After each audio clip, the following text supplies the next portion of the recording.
What's one big mistake people do when they're trying to buy a house?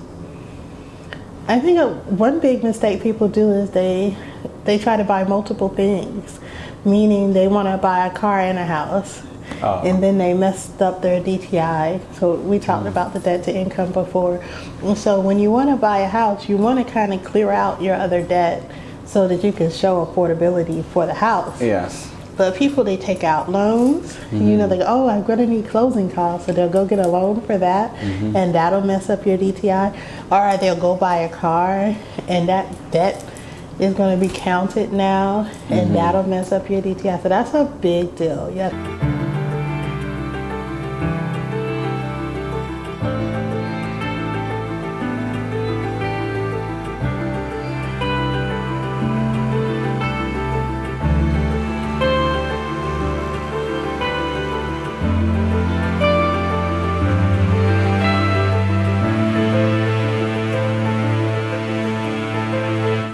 How was your week? It was not bad. A little bit crazy, you know, lots of work. What did you do? So I'm trying to get a loan closed. And of course, my son had a birthday this past weekend. He turned the big 8. Oh, the big 8. The big 8. Okay, I never knew 8 is big. 8 is big when you're 7. Oh, okay. And 9 is big when you're 8 too, I guess. Yeah, okay. And so you remember that feeling when you were like young, and every time you had a birthday, it was a big deal? Yes, well, not so much for me. Really? Being in Africa and in the ghetto, birthdays were not so much of a thing, because no gifts, no nothing, just hey, happy birthday from a few people who seemed a little bit more modernized enough to appreciate birthdays. Yeah, I think so. I grew up in the ghetto too. Oh, but you still kind of took the age as a badge of honor. Yes. Like I'm not 2 anymore. I'm 3. I'm not 5 anymore. I'm 6. You know? I grew up in a little house like this one, actually. Oh. But it was in the black side of town. Oh. With my grandmother. Oh. Well, I grew in a room like this one. Yeah. Not even a house. Not the whole house. Just we used to call them self-confused houses. Oh, really? The reason, because the kitchen is right there. The mom's bedroom and dad's bedroom is right there. The kids' bedroom right here. Oh, wow. The living room right here. If someone's stretched enough, you'll hit the little stove. Oh, no, you gotta be careful. Yeah, they used to use kerosene. Yeah. And you don't want to pour the kerosene out. Burn the house down. Not even burn, because it's not on at that point when you're sleeping. Oh, okay. But lose your kerosene for breakfast. Oh. And you can't just afford kerosene just like that. No, I didn't get it. It's funny. And I kind of felt it was really a good life for me. Yeah, I actually kind of miss it sometimes. Because that closeness. Yeah.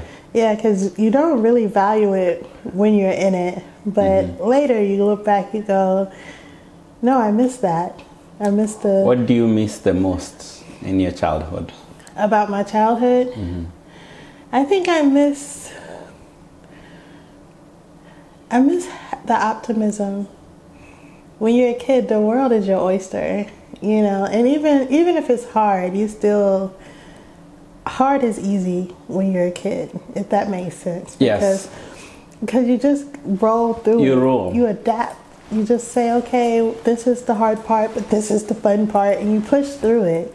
So I miss that. I miss having that much optimism in life. Yeah. Wow. Are you closing loans? How is business?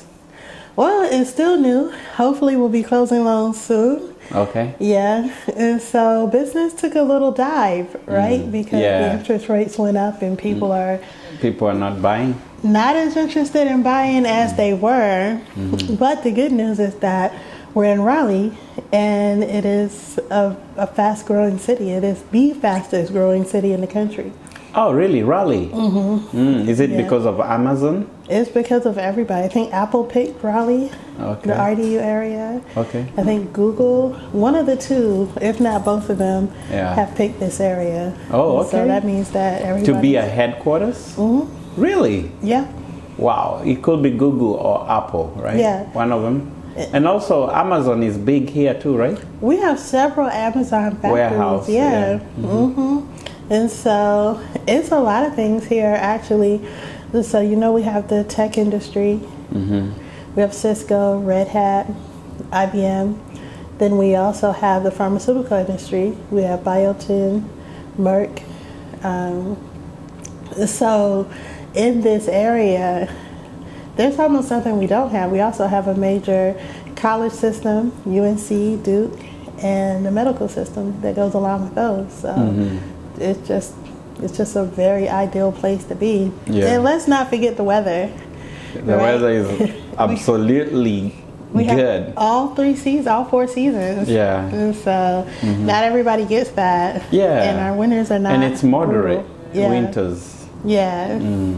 And so even though the industry took a little dive, because we are where we are, people are still buying.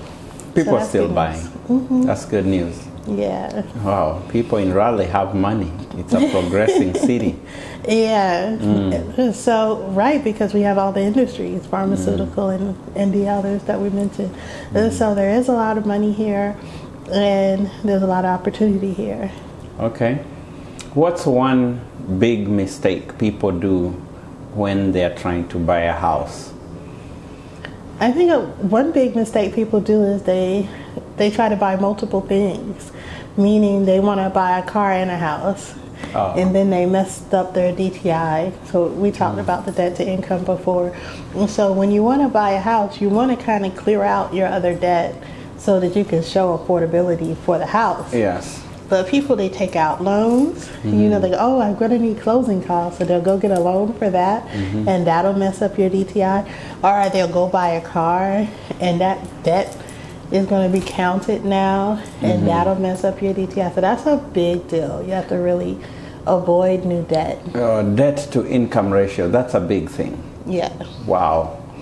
So I could be making $1 million a year, but if my debt is beyond $1 million, then I'm not in a good position. Well, it's not your total debt. It's your monthly expenses. Monthly expenses. So your income is calculated monthly, right? So we're also calculating your debt monthly. Yeah. And so if you have a lot of things, furniture, credit cards, car payments, all of these things we're counting.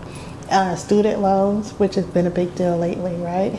All of these things, we're counting them. And so if you have more monthly payments than you have income, or even just half of your income is going to all of these payments, you may count yourself out for getting a house. So you have to be really careful. Wow. So what is this? I had Dave Ramsey, although I don't believe in his system of being credit card free, I think America is a country where we thrive out of debt, out of credit is king, right? Credit is king. Yeah. Dave Ramsey tells us credit is bad and we should avoid it. I think because so many people live on credit to where they're just always going to be paying for stuff. You really have to pay attention to like interest rates and exactly how much money you're giving back, and at some point it's simpler to just buy the thing. Yeah. I think maybe, you're right. Maybe he says that because he sees a lot of more people dive into debt that is not good because of credit cards than people who benefit from it. Right. Yeah, and because I'm more of a cash person. Yeah, my camera's everything. That's cash. Oh, wow. Yeah, I have very few. My car is cash. I don't do loans. Car payments. Yeah, but I deliberately use credit cards to just kind of build credit and also build my business credit too.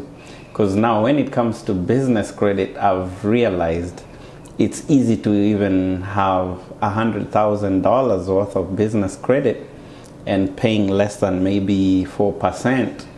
And if you can use that credit card to make profit up to 10%, then the 3% is paid by the 10% and you still have 7% profit and pay the debt off. But I think that could be complicated to just a regular person, I guess. So you're saying take the credit card, make the expense. Then once you make... Buy Good People Society. Buy Good People Society. Buy a new t-shirt. Yeah, 1,000 t-shirts. No, where's the... buy 1,000 of them. Yeah, okay. and then... As part of your business. Knowing that you will sell them within a time frame. Right. That's a tricky part of it. That is a tricky part, yeah. Then paying off the credit card. Right. Before it starts hitting you with bad interest. Right. And you pay it off and you have your 7% profit and the 3% interest also paid by part of the 10% profit. Oh, perfect. Yeah. Yeah. I've seen people flipping houses. They have $200,000 business credit. They put a down payment. They convert the credit. There's a way you can convert the credit into cash. I have heard of that. Oh, really? You've done that? I've never done it, no. Oh, okay. But I have heard of it where you can take their...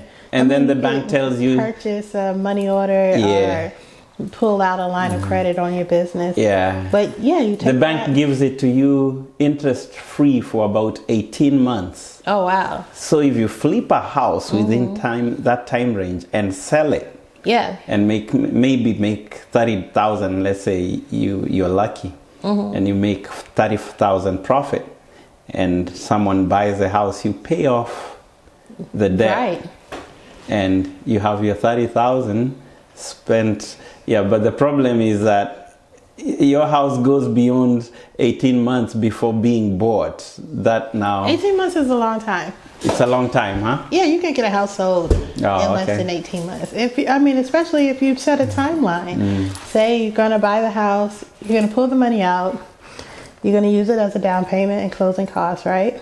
Yeah. Okay, so that's a 30-day process. Then now your time is clicking. You said 18 months, you got 17 months left. How many months are you going to use to rehab the house? You're going to renovate it? 6 months? 6 months. 3 to 6 months? Yeah. Depends on what you're doing to it, right? If you have the money, actually, it could be 3 months, right? 3 months, especially if you don't have a long list of things. Most places only need cosmetic, like the walls painted, new carpet, check the windows, make sure they're still good. Most places only need the bare minimum. Unless you're looking for something that really needs to be overhauled, you can do it in 3 to 6 months. Now you started off with 18 months. So you put it back on the market. Right now, most things are selling on the market within 90 days. So, loan officer, does it mean if I wanted to flip houses, I can come to you and get a loan? Absolutely. Oh. Yeah, we got the flip loans. Okay, so now the way that you're describing, it's good to have credit because you can just pull, it's not going to go from your DTI, right? You're using your business credit.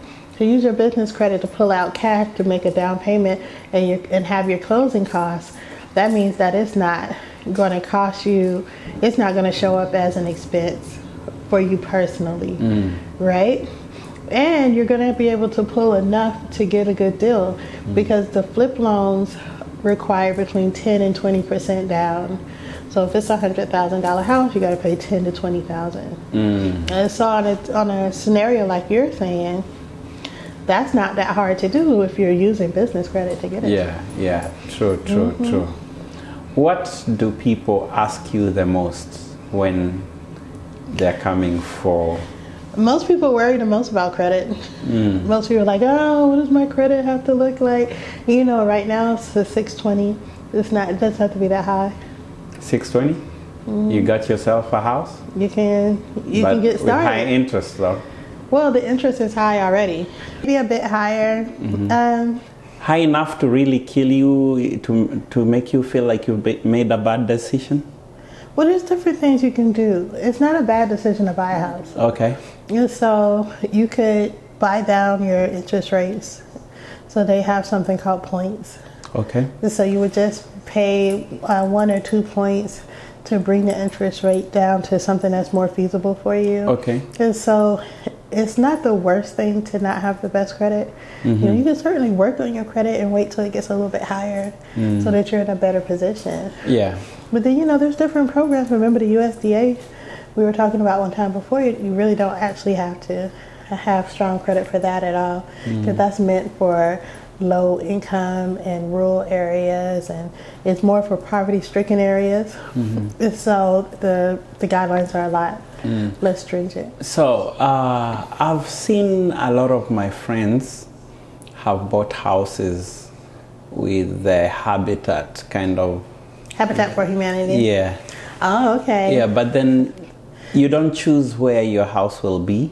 That's a whole program, right? Yeah. So they actually purchase the property and they build the house for you, but they have little neighborhoods, you know, that they pick. So now you don't really get to pick where your house is going to be, because it's a Habitat. The land is owned by Habitat for Humanity. Yeah, like I've noticed around Lake Boone area, Rock Quarry Road area, all those. Is that just a cheap area? How feasible not anymore. Okay. Not anymore. So anyone even who had a house there with a Habitat, if you just buy a regular house in that area right now, okay, you're definitely going to pay for it. Yeah, because it has been now surrounded by so much. Well, it's been gentrified, right? Yeah. Yes. So it's a desirable area now. You know, everything around downtown and within like a 10-mile radius of downtown, it's now very desirable. Maybe this other question, maybe I should save it for another time, but it's about event spaces. Maybe that we can talk about later. Okay. I've always thought of get a building near downtown, make it a studio like this one, and maybe with a flat roof, make it really nice and pretty, and make it an event place for maybe meetings and all that. Yeah. How is that business in North Carolina? It's booming. It's very lucrative. I don't know any event spaces that aren't always being used. Okay. Right? Because people use the event spaces for all of the things. Baby showers, bridal parties, you name it, birthdays, sweet 16s. Are those spaces available for sale? Are they there?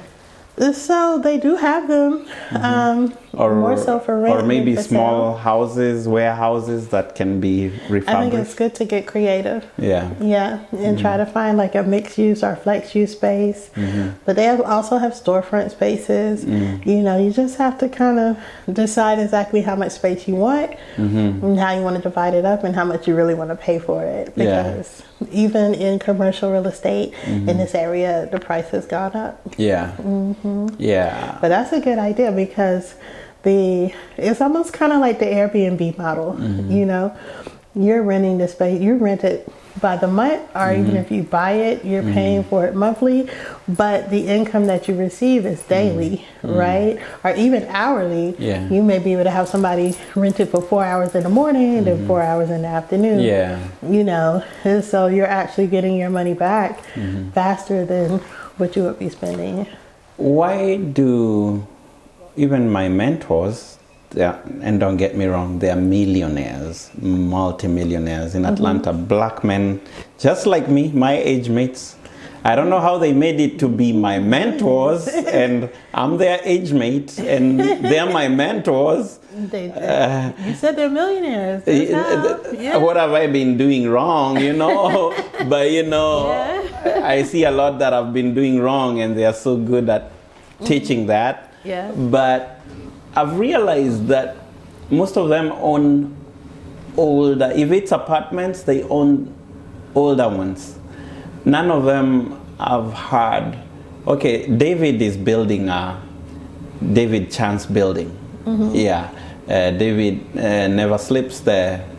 Yeah, he's building a new building under his family name, so that he can leave it as a legacy to you know.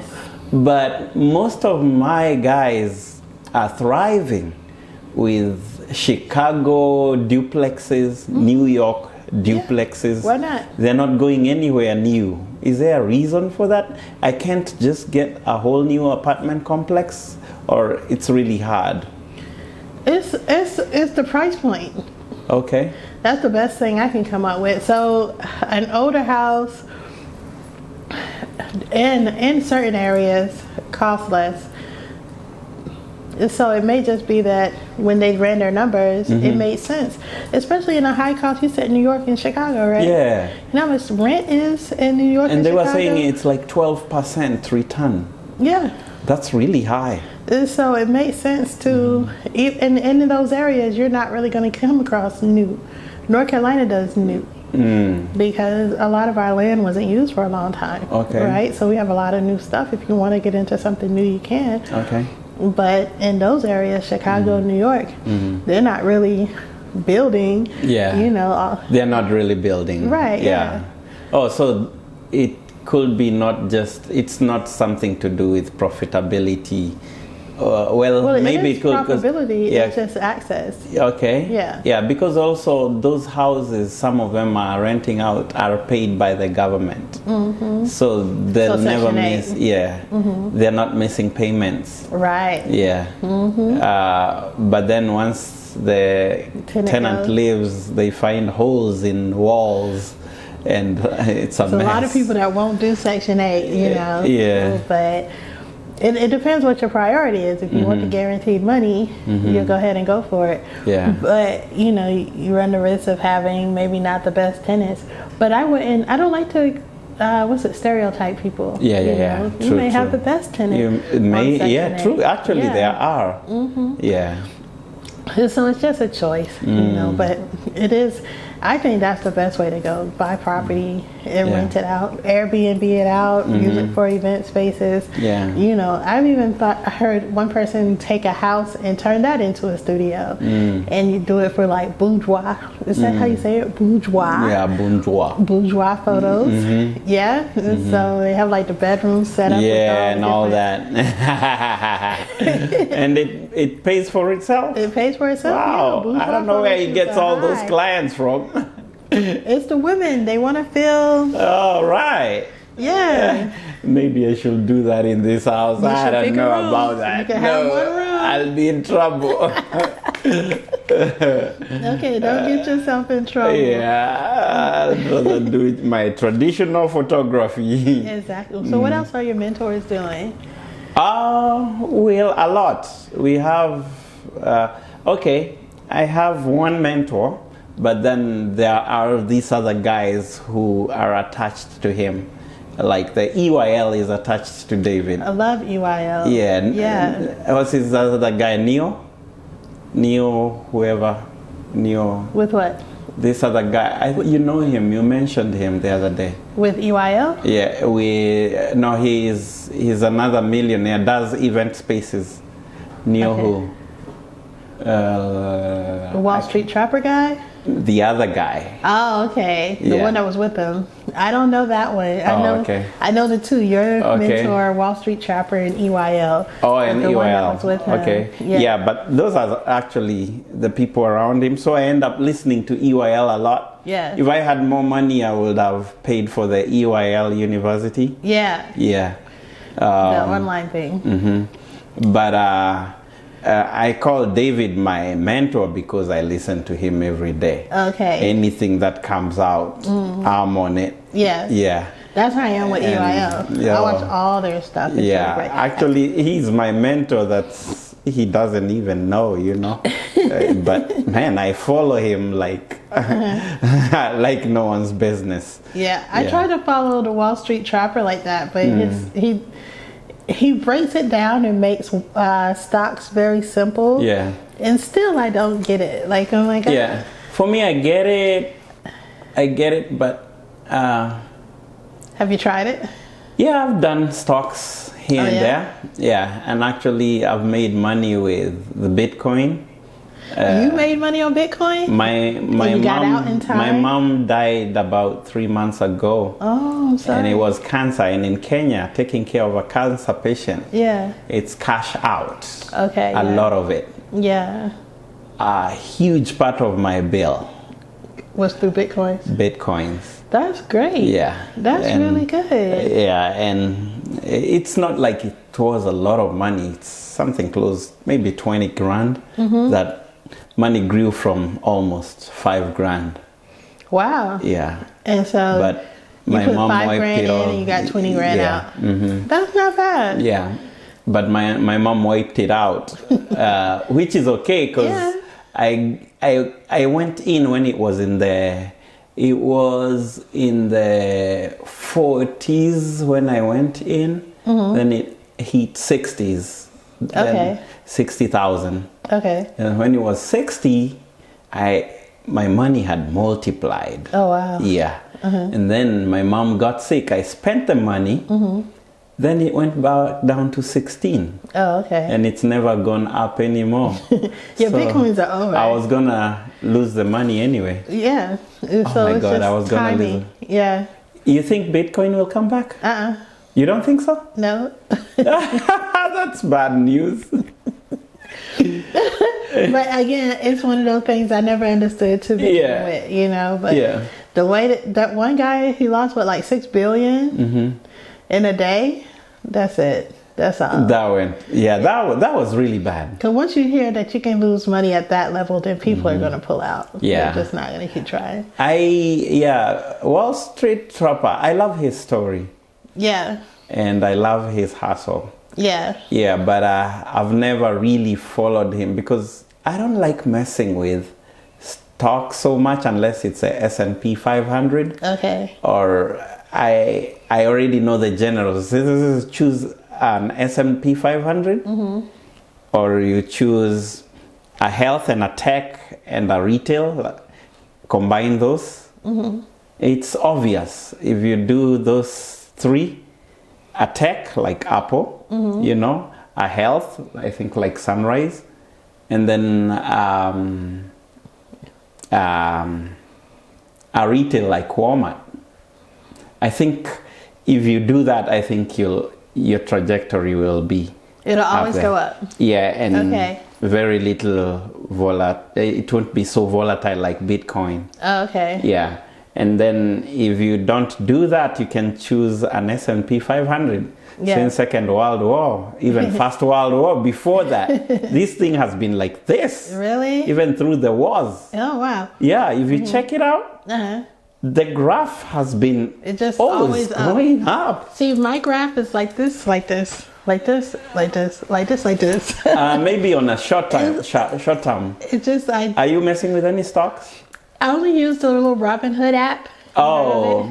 And so you can buy a little piece of this and that. Okay. And then Wall Street said, buy the things you use. So I bought like Nintendo because I have kids. Yeah. And I bought AMD because they make computer processors. And I use computers. Like I try to like, you know, buy the things I use. AMD, Nintendo, I think if you buy some health. And maybe one retail. Put some health in there. Okay. Yeah, but when it comes to technology, I would say Apple or just go with Google. The big ones. These things will never go down. Maybe, How? Right. Because we need it at this point. We have to have it. Yeah, and then, you know, Apple is public these days. Yeah, anything owned by one person, like, it's... like Facebook. Yeah, like Facebook. It's kind of... could be dangerous. Yeah. It's not really one person, but one person has huge shares. It could be really dangerous. Oh, like Tesla? Yeah, like Tesla. Yeah, it could be really dangerous. But people who invested in Tesla are millionaires, some of them billionaires now. Right. Yeah. They hit the right one. But I've realized by the time the regular general crowd gets to know about all these things, it's after the big dogs have made some real good money. My question is, how do you know to get in early? How did they know Tesla was going to be Tesla early enough to really make the profit from it, you know? It's sad that I think you just have to gamble. It's just a gamble. You just gotta be. Yeah, but then go with Tesla. The bigger question is, yes, we can gamble right now, right? Mm-hmm. But the people who knew how to gamble then get to benefit, because what companies to gamble for now? Right. Yeah. I think real estate can hit you the same way though. Huh? Yeah. Okay. So if someone would have told you 20 years ago, buy a house. I know, right? Yeah. You would have been like, no, not now, because, I don't want a house. I got to wait till I'm old. That was me. That was everybody. Everybody's like, I got to wait till I'm old. I got to save some money. I need to have a job for a long time. All these rules they told you 20 years ago. Let's use this house, for example. This house is probably about $250 on the market. 20 years ago, this house would have been less than $100,000, $80,000. 80,000, and you don't think that's a lot. No, it's very little. Very little but it's right now it's a lot of profit. But 20 years ago, if you had bought it at 80,000, your mortgage payment would have been maybe $800. Not even. I'm about to say about $500.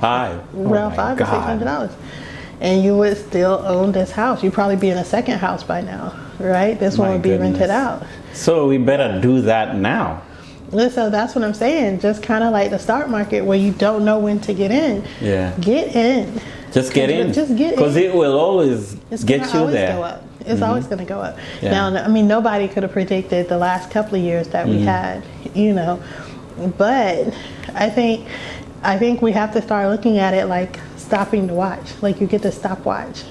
Because for the past 20 years, we've all been paying a little bit more, right? Yeah. And so 20 years ago, my rent was $500. Now my rent is $1,700, right? Wow. But if I had bought a house 20 years ago, my mortgage would have been $600, and it would still be $600. It would have never changed. And so what could you have done with all of that money, all of those years that you weren't paying on rent? Yeah. And so I think that's the lesson they forgot to teach us when we were younger, right? To buy a house young so that you're able to stop the clock. True. Wow. During my young age was during the age of Bill Clinton. Right. And people were buying houses before that depression. Right. That bubble in 2008. Yeah. 2008. Yeah, I was before that, and people were buying houses with bad credit, and things were really easy. And you know, 60% of those good friends of mine, they ended up foreclosing because they had all these variable interest rate. It was not fixed. They shot up 15%. Now I know they told every one of those people to refinance, because that was the gimmick. The gimmick was, hey, we can get you in at this level, but in a year refinance. And that was because they probably didn't have the best credit, and they just needed to come in at an affordable price. Wow. Now, did anybody refinance? And a lot of people lost their houses. A lot of people did, and a lot of people, but they had a lot of recovery programs out there too, And so it's all about, what were you able to take advantage of? NACA had recovery programs. North Carolina Housing had recovery programs. They had programs that would pay your mortgage back. Like if you were $20,000 off, they were paying it. And people still managed to lose their houses.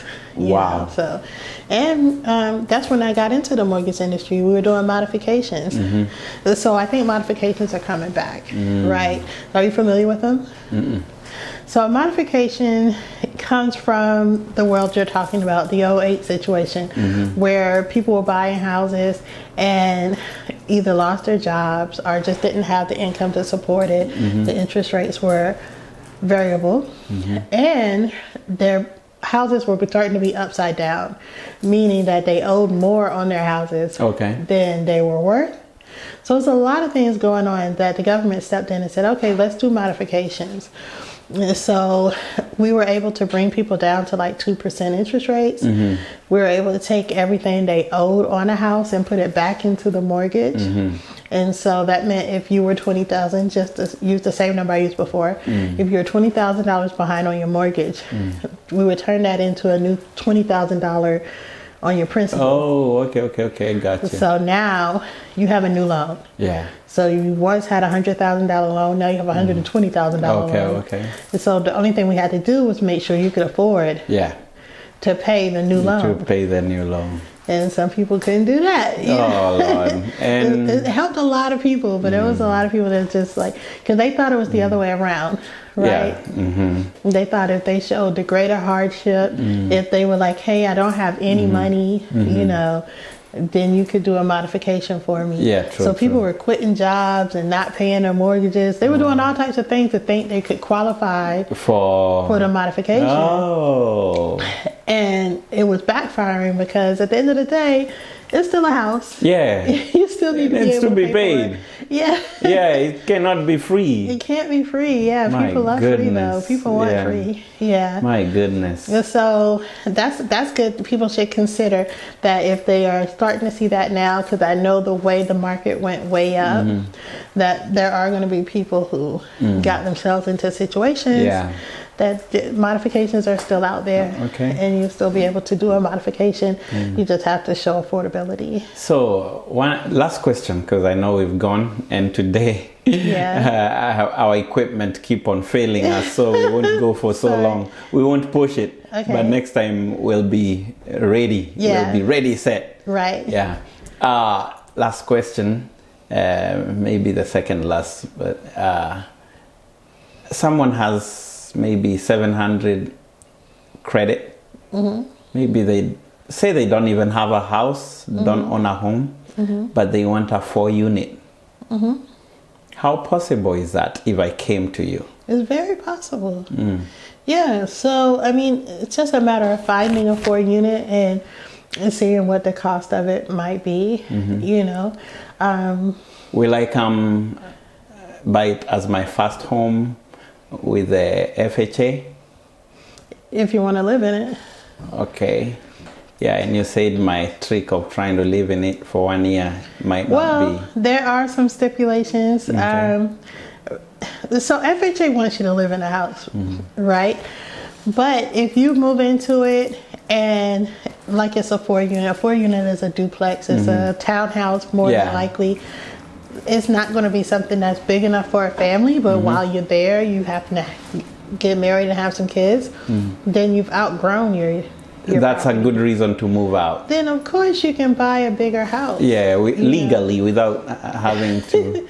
But you know, I just don't want people to think you can buy a house every year and play the tricks on FHA. Yeah. Because at some point, because there are people involved, this is not all automatic. You have loan officers, processors, and underwriters. And I used to be an underwriter, so that's why my mind is okay. Right? Oh, you used to be an underwriter. Yeah, You'll explain that later. We'll come to that too. Yeah. And so when they look at the file and they see that you already own property, then it's automatically a question of, you own a piece of property. Will this be your primary residence or will this be your primary residence? Yeah. Okay, you may be able to say, I have a family now, I'm moving out of this property. I will be moving into this one. But okay, now it's year 3. And you got one property that you had before, you got this one, you said you have a family now. And you're buying a third property, the underwriter's going to go, hey, you're using FHA again? Yes. Okay, FHA requires that you live in the property. You already have FHA. Yeah. You know. So what's the reason now? Right. It has to be a really good one. Yeah, why are you moving? Well, first of all, 3 times in 3 years. Yes. Right. So why play that game? Yeah. You can, especially if you've made profit with the first 4 unit and you've moved into a second unit, so now all 4 units are rented.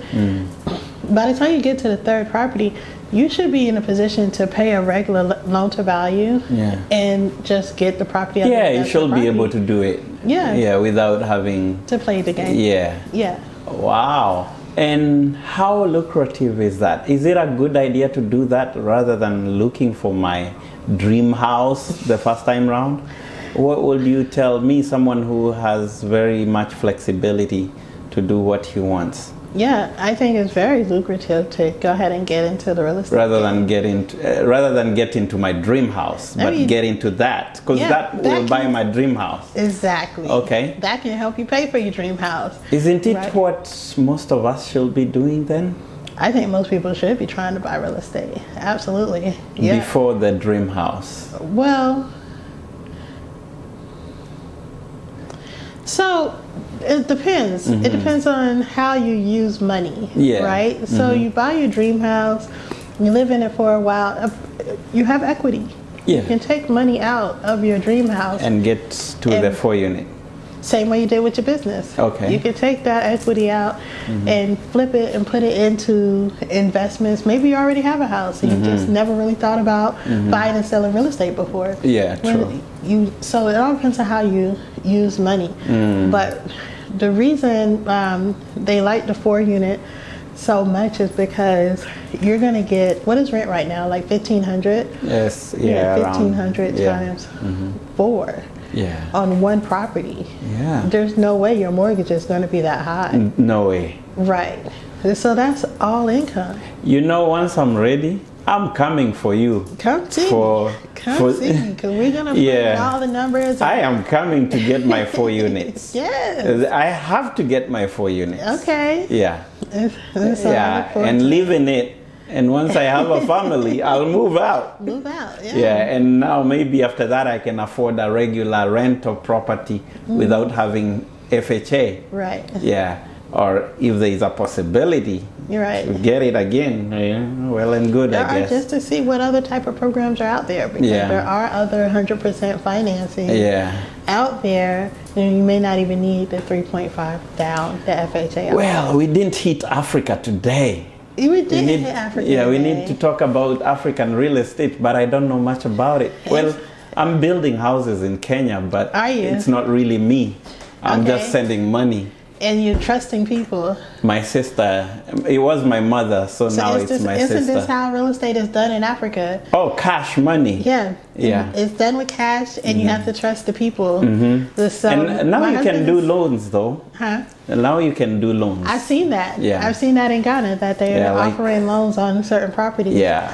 The ones that look more like here. Yeah. There's some in Kenya, though, you can find some scam companies that will sell you land that does not exist. You have to be careful. And that's what I mean. You gotta have people you trust, because it can even be land that's already owned. They'll send you a nice picture of the land, paperwork, and have you thinking you buying something, and no, that's somebody else's land. There are situations in Kenya whereby you use a relative to build your nice mansion. Yeah. Once you go back there, you realize they were sending you pictures of their own mansion they were building with your money. And you find your little plot still with bushes. Wow. Some Kenyans I know have committed suicide after going through that. Oh no. Yeah, because they came.